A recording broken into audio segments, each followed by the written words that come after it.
Hello everyone, welcome back to another video here on Play on GAA with me, Seamus Brady, and I have Mayo journalist here, Chloe Lynch. A very happy Mayo woman, of course. Mayo beating Cork by 2-13 to 17 points in the quarter-final. That is the game that we're going to look at in this video. Of course, Lisa Cafferkey hitting the crucial second half goal. Chloe, as you power on to a very, very impressive victory over Cork. Well, obviously now I'm a very happy Mayo woman. They finally, I didn't go into this game confident. We saw the Cork dominance throughout the years. Mayo just, as I was saying in earlier videos, just had the bumpy road. I think they did absolutely unreal and well-deserved win. We see like Lisa Cafferkey, she's just a whole new specimen. Great performances again from, say, Shauna Howley, Catherine Sullivan. They made the whole county very proud. Everyone at first was kind of like, we have no football now because the men are gone. But here, the women are in a semi-final, first time in at 2017, I believe. But it's a very absolutely over the moon for Michael and well-deserved win. Yeah, and one of the key things I thought about this game for Mayo was they flew out of the traps early. They went 3 points to 0 up, scores from Sinead Walsh, Shauna Howley, Catherine Sullivan. They were high up on Cork's kickouts as well. They really pressed up and they put the Cork goalkeeper under, incredible pressure right from the start of the game.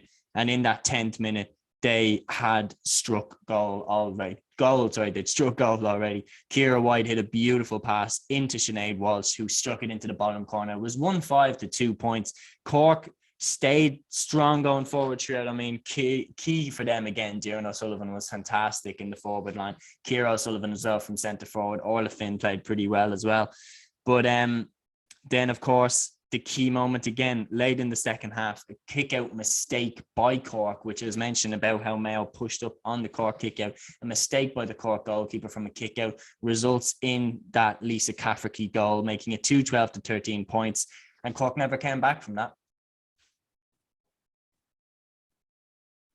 You can't take away the great side that they are, but we've seen this year, Mayo have just rebuilt themselves.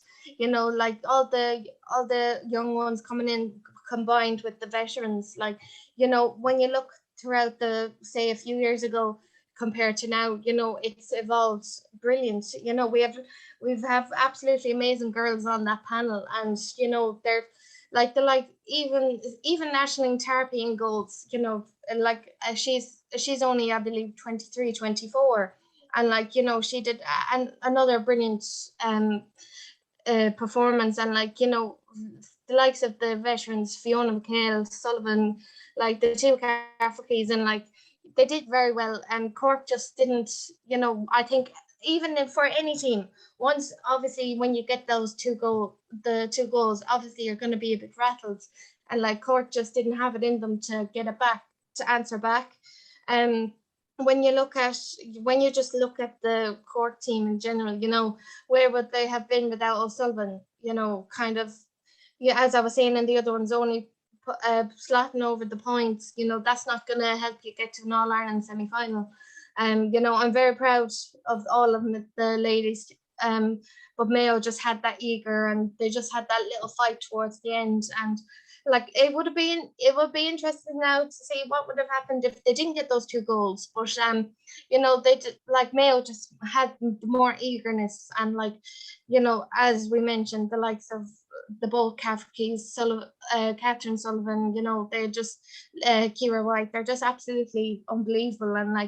And Mayo ladies football is finally getting the recognition that is well deserved, and hopefully now they can do the job against Kerry. Agreed, yeah. And without Ciara O'Sullivan, without Ciara O'Sullivan, I think Cork would have been in a lot more trouble. They were definitely the ones carrying the fight to Mayo. You mentioned that Mayo Kerry in another video. You mentioned that you backed Mayo to get that job done. What is the areas that you think Mayo can hurt Kerry from the most to get that victory? Well, obviously, you have to look at it, all the players that are coming in. We've Lisa Cafferkey finally, she's absolutely unreal. She's basically our Killian O'Connor, and like, you know, Catherine Sullivan, like they, as long as they just be on the ball from the get go, like, you know, we can't have the start, say, against Galway in the Connacht final, you know, didn't get a point on nearly the end of the first half. You know, like, they can do it. Like, they're absolutely brilliant ladies, but you know, they have to be well aware, because Kerry will come in wanting to get a bit of payback, and like just trying to obviously everyone's main goal is to get to that final, but you know, once you don't realize how good this is for Mayo now, but you don't realize how good they are till you see them play in person. Mm-hmm. Like, I went to the Mayo versus Donegal in Centre of Excellence, and like, you know, you have to ask, why is it so long that, say, Mayo ladies football is only getting the recognition now? You know, if like Michael Moyles, you know, he has his time. Just don't be stupid about the tactics. You know, obviously, I won't take anything away from the Kerry side. Absolutely brilliant girls.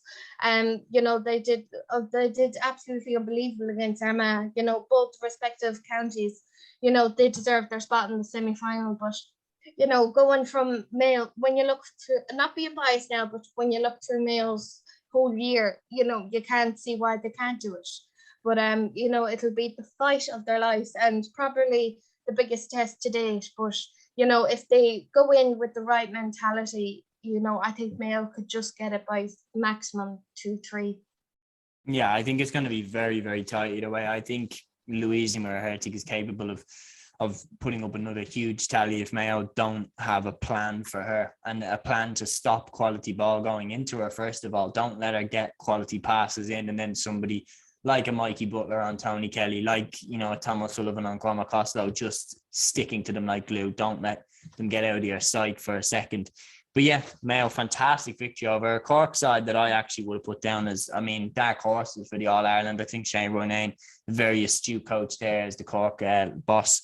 Then, of course, you've got the likes of Darren O'Sullivan and Ciara O'Sullivan, who were excellent, but it just wasn't enough to get the job done on the day. So Cork are out. Mayo are into the All-Ireland semi-final for the first time, of course, as you mentioned, in a good while, 2017. So, yeah, that is the match review here on Play on GAA, guys. Keep an eye out for all the other content here. And until the next one, take care.